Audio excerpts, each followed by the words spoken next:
মক্কার মসজিদের বাইরে হারাম এলাকায় রাস্তায় নামাজ আদায়ের ক্ষেত্রে কাতারের ইত্তেসাল বা সংযোগ কি জরুরি? উত্তর হলো যে ফোকাহে আহনাফের মতে হানাফি মাযহাব, হানাফি থট অনুযায়ী কাতারের সংযোগ থাকা জরুরি জামাতে নামাজ বিশুদ্ধ হওয়ার জন্য। আ যদি অনেক দূর গ্যাপ হয়ে যায় যে হারামের যে জামাতে আপনি শামিল হয়েছেন মক্কায়, সেখানে আ আপনি যেখানে দাঁড়িয়েছেন তার সামনে বিপুল পরিমাণ জায়গা পড়ে আছে, এখানে কেউ দাঁড়ায়নি মাঝখানে। এরকম যদি আ আপনার বিচ্ছিন্নতা থাকে তাহলে সেক্ষেত্রে জামাত বিশুদ্ধ হবে না ফোকাহ হানাফের মতে। যদিও হাম্বলি ফকিগণ, সৌদের ওলামায়ে কেরামগণ তারা বলেন যে আ আপনার যদি আপনি ইমামকে ফলো করতে পারেন, যেমন সাউন্ড আসছে, দেখতে পাচ্ছেন, তাহলে গ্যাপ বেশি থাকলেও জামাত বিশুদ্ধ হয়ে যাবে, নামাজ বিশুদ্ধ হয়ে যাবে।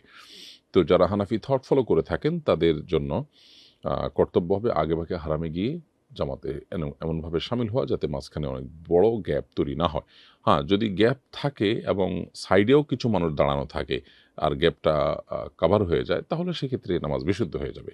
কিন্তু যদি এমন হয় যে না, আপনি যেখানে দাঁড়িয়েছেন সামনে অনেক বিশাল জায়গাতে কেউ দাঁড়ায়নি, তাহলে সেক্ষেত্রে আপনার ৩ কাতারের বেশি মানুষ আ বিচ্ছিন্নতা তৈরি করেছে বা বিচ্ছিন্নতা সৃষ্টি হয়েছে, তাহলে সেক্ষেত্রে আপনার সে জামাতে নামাজ পড়লে আপনার এই ইক্তেদা সহি হবে না, শুদ্ধ হবে না।